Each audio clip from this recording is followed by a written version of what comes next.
In the beginning, God created the heavens and the earth. The very first verse of the Bible, and probably one of the most well-known verses in the entire Bible. It is also one of the most frequently adapted, parodied, spoofed, and twisted verses from the Bible. What do I mean by that? Well, every piece of fiction has their own version of the origin of their universe, and to say the biblical creation story is the main inspiration or foundation to it is an understatement. But some of these go out of their way to straight up purposefully flip that account on its head, while also stating that some rebellious angelic beings enslaved and casted their fictitious version of God out of the universe. Then those rebellious angelic beings proceeded to create life and model existence to their own image. Yes, it probably sounds like I'm reaching and being cynical, especially since it's just fiction, but in this video we'll be looking at the canon universe creation stories of various popular fictional franchises, especially those that are a parody or spoof of the Genesis account or other verses from the Bible. But before we get into it, if that intro made you raise an eyebrow or piqued your interest to not click off the video yet, then why not leave a like on the video and even consider subscribing to the channel for more content like this. On this channel, we primarily break down fictional media from a Christian perspective with emphasis on stories that twist the Bible. We also do videos about generalized, edifying Christian topics rather than just continuously digging in and revealing how the biggest fictional franchises of our time twist the word of God into their plots, dialogue, and themes. Along with an initiative to do Christian creative projects ranging from making replicas of different places in the Bible to recreating scenes from Christian fictional films into a small-scale video game, using Unreal Engine, which is the same game engine that games like Fortnite, Gotham Knights, and others use. But that's enough selling out. Let's get into the beginning stories of your favorite fictional franchises, starting with Marvel, using a clip from the very first video we uploaded to the channel. According to Marvel, in the beginning there was only one universe, the first firmament. Loneliness led it into making life, resulting in the birth of several celestial beings. The Dark Ones, who the first firmament named aspirants, were industrious in their worship to the first firmament, seeking its approval whenever they created life on their own. But there were also the multicolored ones, also called the multicolored rebels, who were as many as the stars themselves. They wanted their own creations to evolve, for the universe to grow, change, and die, which was seen by the first firmament as madness and a sacrilege. The multicolored ones were branded heretics and in turn renamed themselves the Celestials, desperately believing that the views of the first firmament were short-sighted. The idea that the first firmament was the one true God and every creation, including the creations made by all aspirants, are to worship and be obedient to the will of the first firmament. They began to oppose the other aspirants and the first firmament, which eventually led to what is described as a cosmic holy war, more widely and officially known as the Celestial War according to the comic books. As the war approached an end, the aspirants created the God Killer armor to turn the tide of the battle and annihilate the Celestials. The God Killer was later stripped of some of its components to provide key elements for the aspirants' fleets, which entered a civil war. The internal conflict gave the Celestials enough time to recover and eventually crush the aspirants. The aspirants, the obedient and industrious worshippers, were only defeated because of a civil war. They were winning the battle, but due to internal conflict, it gave the Celestials enough time to recover and eventually crush them. When the Celestials detonated their unimaginable weapons in the last conflagration, the first firmament was shattered into pieces, forcing them to flee in terror to the furthest edges of being with the remaining aspirants. Hundreds of new universes were born from the first firmament's pure substance, forming a new collective being who was the second cosmos and the first multiverse. As time passed, the multiverse died time and time again, only to be reborn soon afterwards. Each time the multiverse was reborn, it brought new advancements to the universe. The fourth cosmos is said to be a true believer that journeyed into mystery.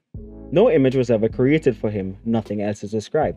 But it's intriguing to think that the living embodiment of the universe journeyed into mystery. What else or what unknown information is there that the universe had to journey into mystery while seeking it? The fifth cosmos was the maker of magic. The sixth cosmos was the inventor of science. And the 7 and 8 cosmos are a brother-sister pair of the same being. Yes, that's how Marvel describes it. Infinity was the embodiment of the seven cosmos and the sixth multiverse alongside Eternity, with whom she was one. Eternity was all that existed along the fabric of time across the entirety of the multiverse, having been formed to ensure the boundlessness of creation. As a result, Eternity came to embody the multiverse across all its planes and levels. The Infinity Stones seen throughout the Marvel movies have deep-rooted ties to the entire rebirth cycle, which was likely touched on in the collector scene from Guardians of the Galaxy. Before creation itself, there were 6 singularities.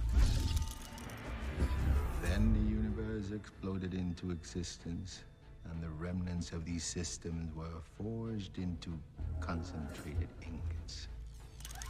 Infinity Stones. These stones, it seems, can only be brandished by beings of extraordinary strength. Observe.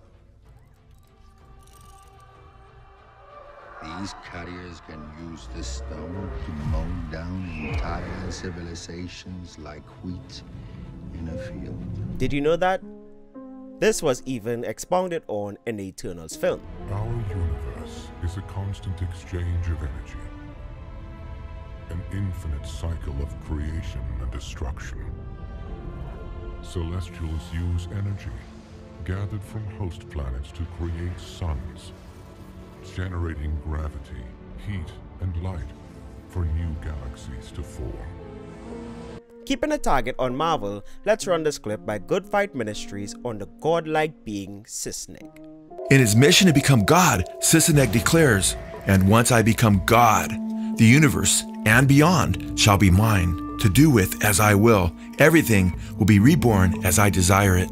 By recreating the entire mainstream 616 Marvel universe and having power even beyond it, as he states, he will also be God of the Marvel Omniverse, which expands from the foundational Marvel Multiverse. Now, having become God and existing before the creation of all things, Sisneg states, "I have achieved my godhood." Sisneg, who is described by the writer as possessing all extant power and as having absorbed all power through all timelines, then recreates the entirety of the Marvel Universe, declaring, "Time turns and begins again with me. When you remember this, think not of the man called Sisneg, but the God called Genesis." The name Genesis, of course, is an obvious reference to the first book of the Hebrew and Christian Bible, which records the creation account, known as Genesis. Doctor Strange is now shown wondering whether Sisneg has recreated the universe all over again for the second time, or if he simply repeated the first creation. However, this is where even more blatant references to the biblical God come into play. Even before Sisneg's recreation of the universe, he leaves his mark on the universe and planet Earth in such a way that he is obviously being portrayed as the biblical God of creation. Here we see that Marvel works in the biblical narrative of the biblical cities Sodom and Gomorrah. Here we see Sisneg desiring to destroy Sodom and Gomorrah for what he calls their, quote, sin and degradation. A little bonus comic snippet is the "In the Beginning" of the Marvel Multiverse according to Knull. In the beginning, there was nothing. And then, war.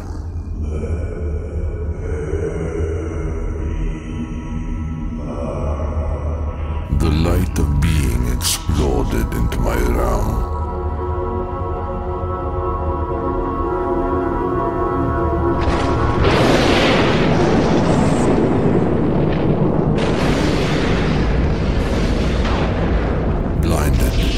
Fell for aeons in the bright, and inside of that light, something else.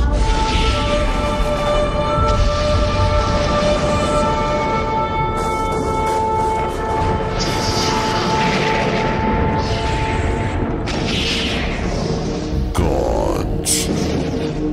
Those that saw my home as incomplete, as clay for their unwanted designs, that banished my abyss further into the deepest corners of their creation.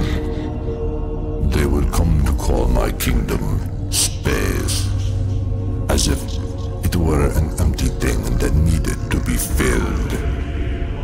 But my kingdom was not empty. My abyss was not dead, not hollow. The endlessness of my lands was not theirs to raise and reform and remake. No, the void breathes.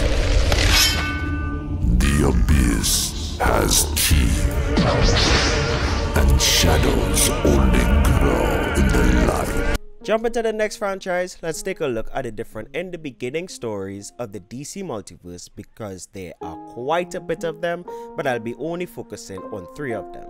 And the first one we'll be looking at is the All Multiverse creation story, taken word for word from the DC Fandom Wiki prior to January 10th of 2022. In the beginning, there was only Yahweh, the first and only being. Alone in the emptiness of the cosmos, then, as a voice, he created the Word and the multiverse, which included heaven and the earth. Everything God created had his name written on it to a submolecular level. He was present in everything and everyone. His first living creature was the first of the fallen, created to be his companion and the embodiment of his conscience. His next creations were the archangels Samael and Michael, the most powerful of the celestials. He gave Michael power enough to create dull matter and Samael power enough to bring it to life. Once the infinite finally came into existence, Yahweh, now known as God, creative work did not cease. He created other immortals, demons, and deities, who would have become the gods and goddesses of the pantheons across the multiverse. When the first of the fallen came to believe that God was crazy, God banished him from heaven and cast him into hell. The first became Satan and was the first of many others who would fall. When the rogue guardian Corona traveled back in time, he witnessed another manifestation of God, the Hand, shaping and creating the multiverse. God also created Adam and Lilith, the first 2 human beings, and made them inhabit the Garden of Eden. But when Lilith rebelled, he banished her and created Eve instead. In the meantime, God began to speak to the hosts only in the form of the presence, only heard and never seen, and some of his angels began to doubt his decisions, in part because of what happened to Lilith. Eventually, Samael led a rebellion against God, convincing many of his brothers to write their own destiny. God did not participate in the battle, but neither did he approve of violence among his children. So Michael gathered several angels and fought against Samael and his followers, who were defeated and thrown into hell. Believing that Samael, who was now called Lucifer, would have been happier away from him, God entrusted him with the government of hell. Already foreseeing what would happen later, as expected, Lucifer entered the garden and tricked Adam and Eve into their exile from paradise onto earth. But that was what God wanted, because now humans were mortal and had free will, being able to shape their destinies, choosing virtue or sin, good or bad. With rebellion and sin, the concept of justice was also born, and some celestial beings. First Eclipso and then Spectre became the personification of God's wrath and vengeance respectively. Eons later, faithful angels like Zoriel and rebels like Asmodel, redeemed demons like Etrigon, and corrupted like Neron played a role in their eternal lives, but also mortals who contributed to each action to the great project. God also created Jesus of Nazareth, and his teaching started the religion of Christianity. That clip was actually taken from an older video where we took a look at the DC Multiverse creation story from a Christian perspective, which is linked in the cards, which is on the top right hand corner of your screen. For the other version, we are going to take a look at Perpetua's Multiverse.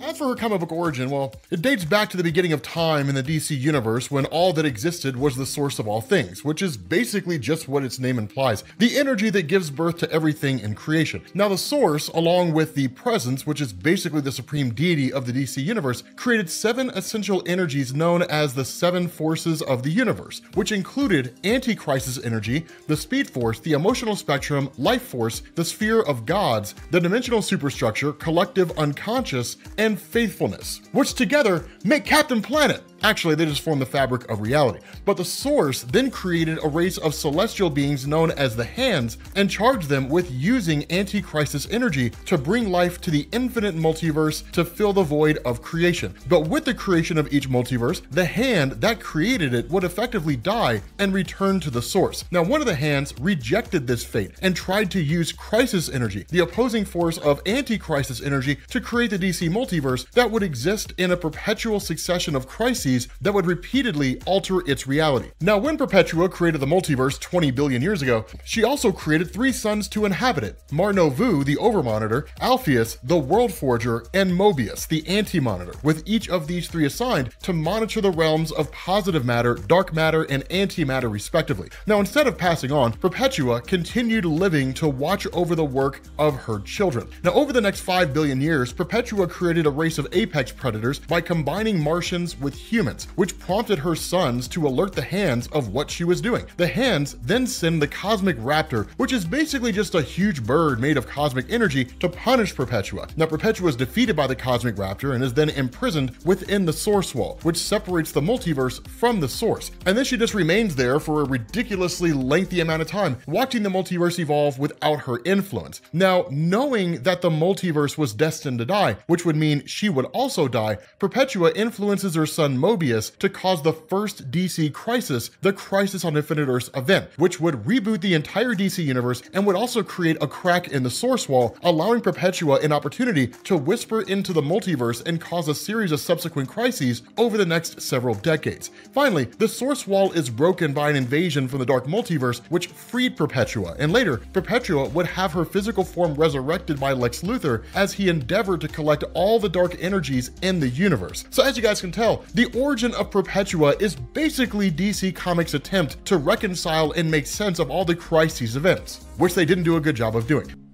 And for the final one, I'll run this clip by Caped Joel explaining the current version of the DC Multiverse origin that was introduced in Justice League Incarnate.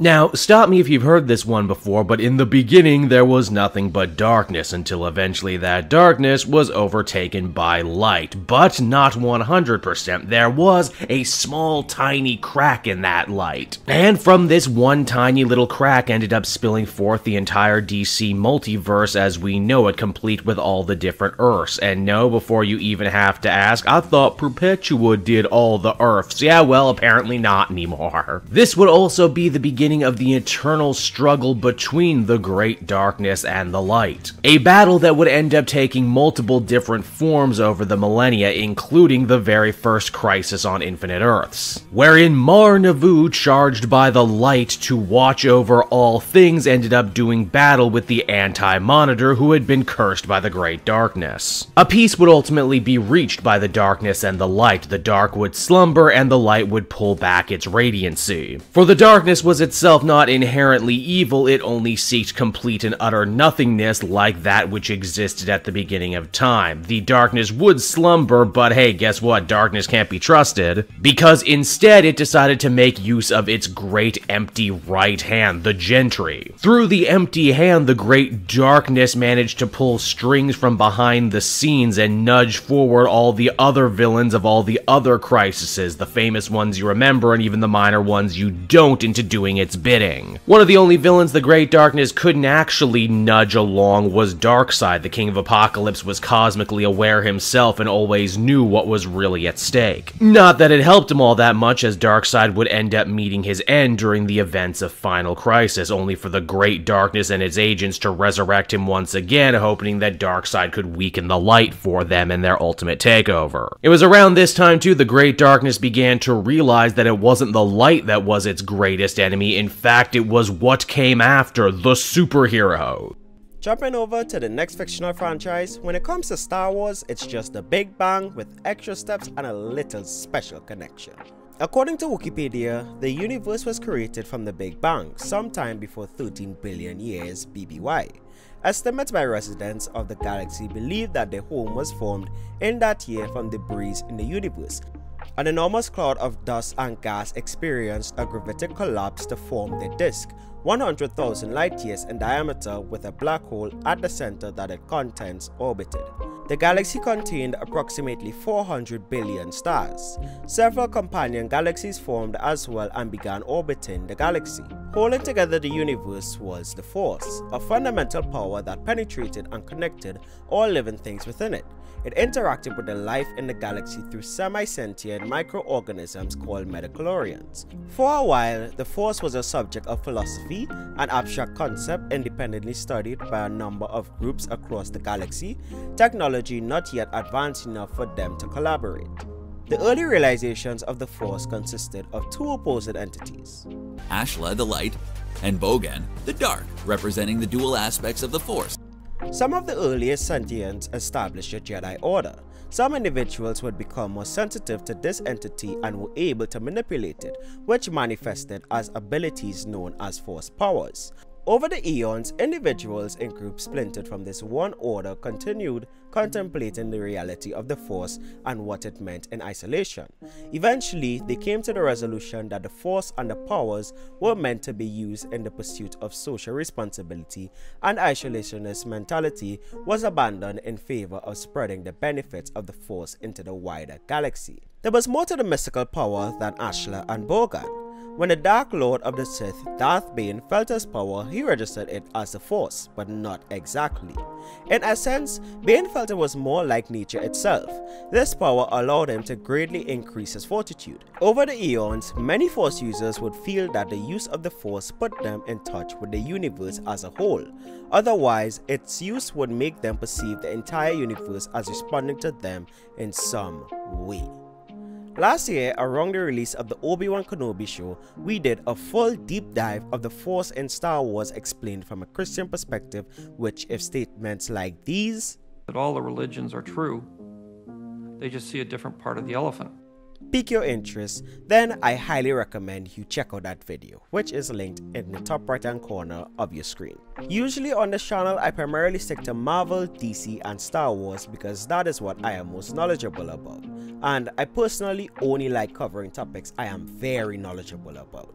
But there are other fictional in the beginnings that are spoofs of the Genesis account. So if you know any others that were not covered, then please feel free to leave it down in the comments below. I've been branching into other series, which ironically the main purpose and premise is to twist the Bible. So here's a clip from His Dark Material, a series I recently binged on HBO Max over the holidays. For many millennia, the authority has ruled in the kingdom of heaven. With absolute control. He named himself the Creator, the Father, the Almighty. He is none of those, but just an angel, like ourselves. And he rules with the dark angel by his side. We who fought for truth were cast out of the kingdom. Since then, we have lived between the worlds, watching and waiting for vengeance. A spark of hope is alive among humankind. A bold leader is rallying warriors. He may be mortal, but his ambitions transcend his kind. A serpent has been summoned. A new Eve emerges. The time for a new rebellion is coming. Make no mistake, a video on that is definitely in the queue. But with that, I'll end the video right here. This video was just a fun idea stemming from the thought of New Year, so in the beginning of the new year, I'll do a in the beginning of fictional franchises video. So I hope you enjoyed it, and if you did, then please consider leaving a like and even subscribing for the reasons stated at the beginning of the video. If you want to check out another video on the channel, then I highly recommend our video where we looked at the Christian superheroes that exist in our favorite superpowered worlds, which would be available in the end card in about 10 seconds. But as you check out that video, I just want you to remember that these videos are not to tell you what you can and cannot read, watch, or play, even though I clearly make my stance known on these things, but so that you simply no longer blindly consume.